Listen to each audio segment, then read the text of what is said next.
18-19 অর্থ বছরে আবারও শুরু হলো গ্যাসের দাম বাড়ানোর আনুষ্ঠানিকতা। বাংলাদেশ এনার্জি রেগুলেটরি কমিশনের গণশুনানির প্রথম দিনে গ্যাসের দাম বাড়ানোর প্রস্তাবনা তুলে ধরে রাষ্ট্রায়ত্ত তেল গ্যাস প্রতিষ্ঠান পেট্রোবাংলা। অধিক পরিমাণে এলএনজি আমদানির যেমন বিকল্প নেই, তেমনি এই এলএনজি আমদানির ব্যয় নির্বাহের জন্য এই মিশ্রিত গ্যাসের ভোক্তা পর্যায়ে মূল্য সমন্বয়ের বিকল্প নেই।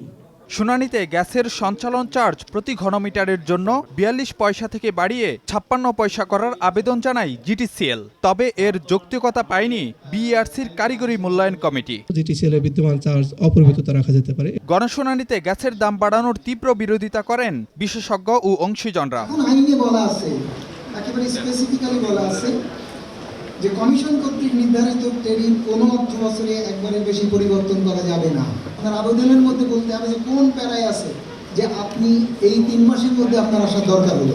দাম নিয়ন্ত্রণে নিজস্ব উৎস থেকে গ্যাস অনুসন্ধান, জ্বালানি খাতে অনিয়ম, দুর্নীতি ও অপচয় রোধের দাবি জানানো হয় গণশুনানিতে। এটা যুক্তির চেয়ে বড় যুক্তি ছিল আমাদের লোকাল গ্যাস যেটা আছে আমরা তুলি না, আরো প্রজেকশন দেবো দিয়ে জনগণের পকেট পেটার জায়গায় যাব। বোধ হয় বাংলাদেশ সে জায়গায় নেই। এই মার্চ মাস মুক্তিযুদ্ধের বাংলাদেশকে এই লুটপাটের ধারা যেতে দেওয়া হবে। এদিকে গ্যাসের দাম বাড়ানোর প্রক্রিয়ার বিরুদ্ধে বিইআরসি কার্যালয়ের সামনে বিক্ষোভ করে কয়েকটি সংগঠন। ফারুক ভূঁইয়া, রবিন, সময় সংবাদ, ঢাকা।